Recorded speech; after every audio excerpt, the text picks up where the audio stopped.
C'est évidemment un immense honneur que de défendre la société africaine. C'est un immense honneur de défendre des millions de femmes et d'hommes d'honneur qui ont été, tous ces derniers jours, magnifiquement incarnés et qui sont venus dire enfin que le monde, depuis qu'il existe, s'est toujours organisé pour que la partie du monde qui souffre et qui subit se taise et reste silencieuse.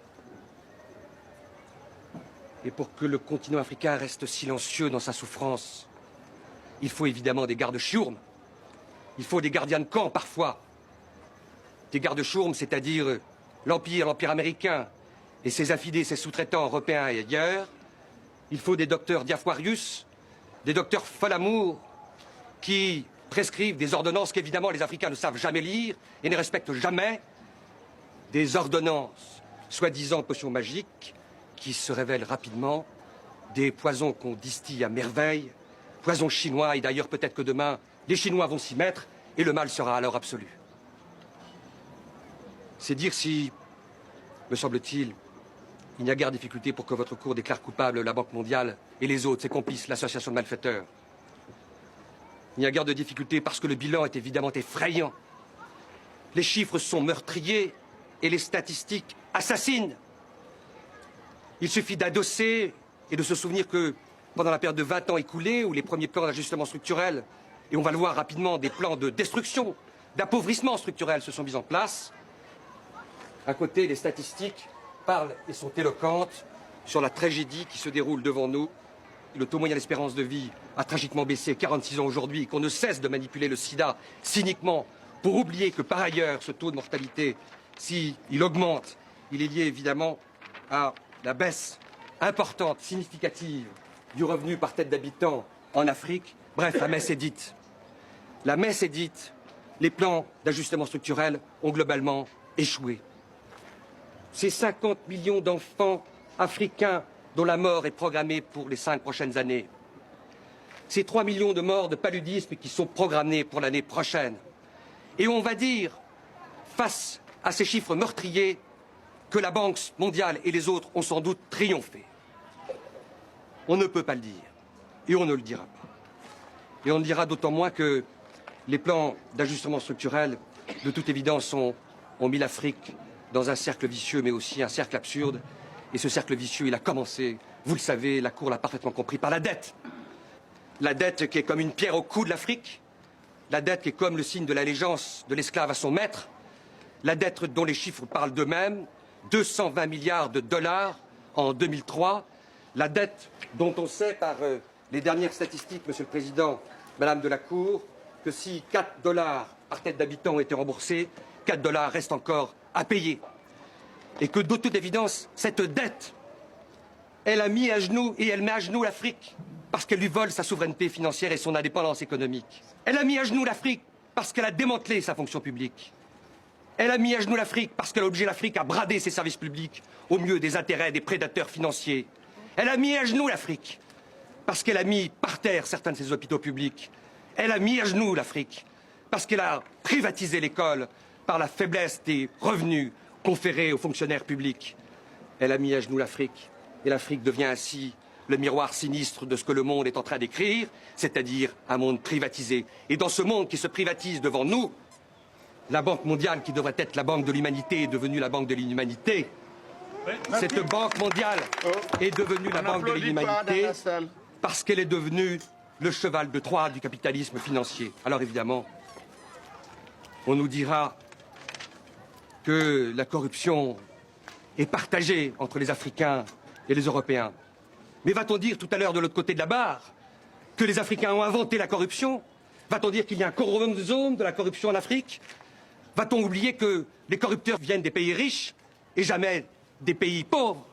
Va-t-on oublier que les pays du G8 nous condamnent de mettre à genoux l'Afrique et la Banque mondiale brocarde ensuite l'Afrique en les menaçant de suspendre toute aide publique parce qu'ils sont devenus les pays les plus corrompus de la planète? La boucle est ainsi bouclée. On confond la cause et la conséquence. Le meurtre ici se dédouble avec sa facette sinistre, le cynisme de la Banque mondiale. Alors, loin de nous l'idée, Monsieur le Président, Madame, Monsieur, de prétendre que la Banque mondiale comme le dieu Moloch se nourrit des enfants africains, loin de nous l'idée de dire que la Banque mondiale déteste le potable et le rail public. Évidemment que la Banque mondiale n'est pas animée par un instinct de meurtre. Mais la Banque mondiale est simplement la pierre cardinale, le centre de gravité de ce capitalisme qui a perdu la tête parce qu'il est devenu un capitalisme financier, un capitalisme prédateur, c'est-à-dire un capitalisme qui ignore l'intérêt général pour organiser ce qu'il souhaite par-dessus tout, fabriquer des profits à perpétuité. Car la Banque mondiale cherche évidemment de temps à autre à s'humaniser. Et je vais donner un exemple de l'humanisation formidable de la Banque mondiale.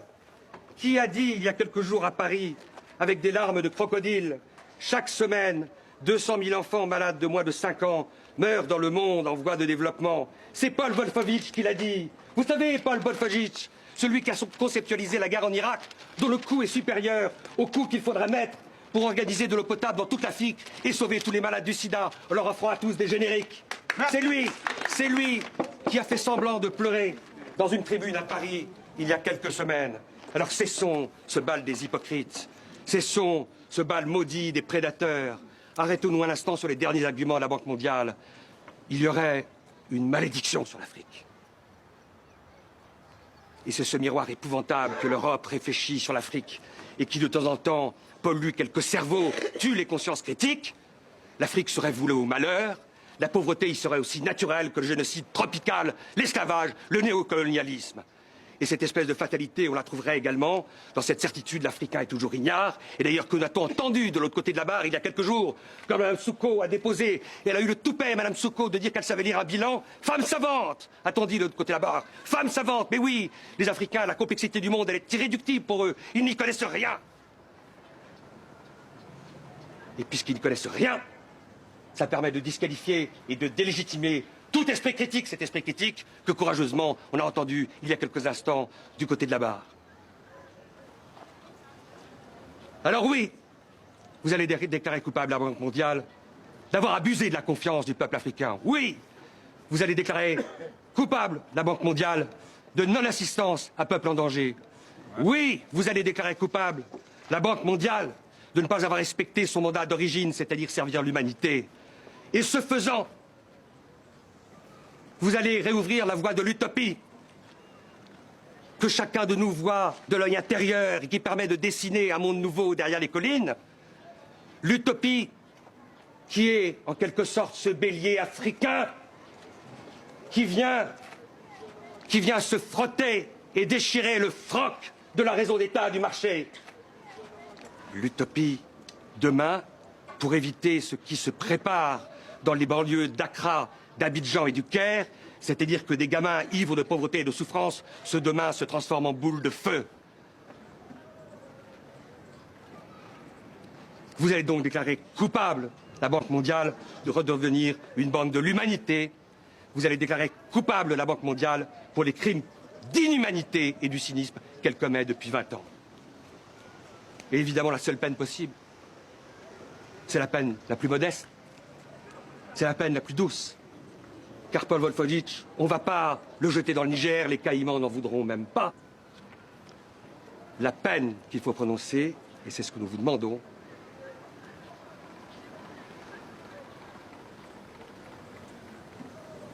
c'est des travaux d'intérêt général pour l'humanité à perpétuité.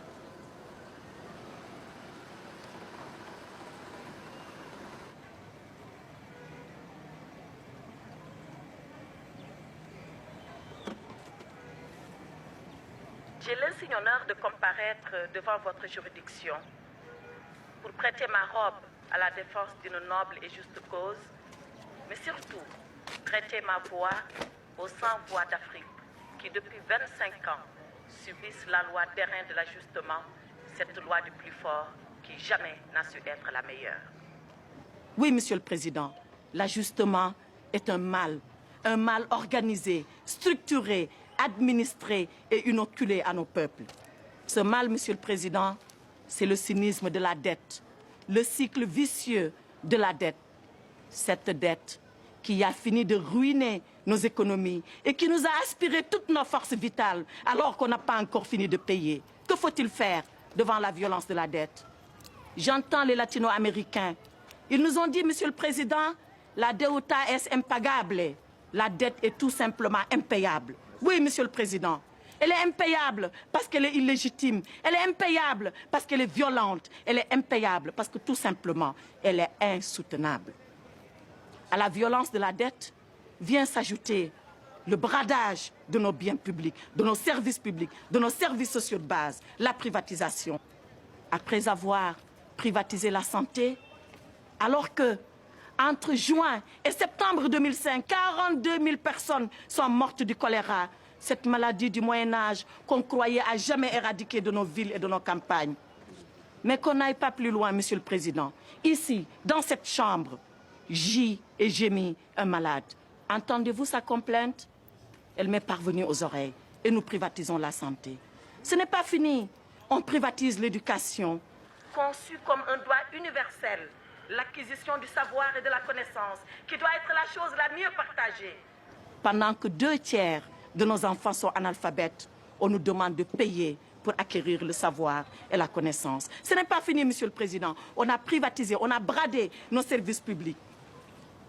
Comment privatiser l'eau, Monsieur le Président? Le Djoliba, le Sénégal, le Zambèze, le Limpopo, nos fleuves privatisés avec nos contes, nos légendes, nos traditions, enfouis dans les courants, dans les rivières et dans nos lacs. Cela n'est pas admissible. Ce peuple, c'est la veuve qui pleure la mort prématurée de son mari, enfoui sous les décombres de l'ajustement. Ce peuple, c'est l'orphelin qui réclame le sein de sa mère, emporté dans les couches, alors qu'il exigeait tout simplement un dû, les soins primaires de santé.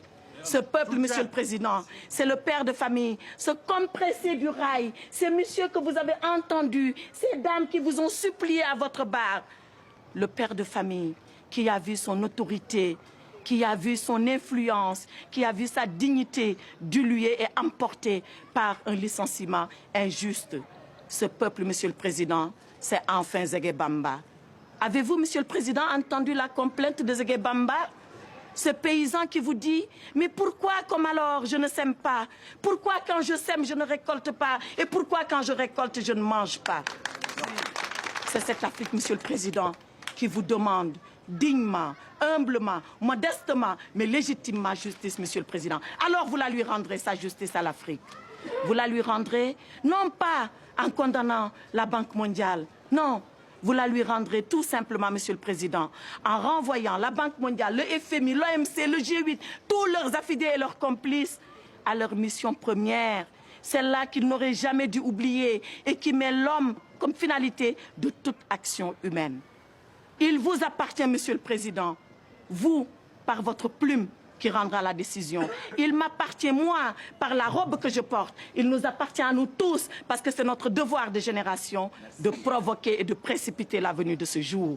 Car il y va de l'équilibre du monde et de l'avenir de l'humanité.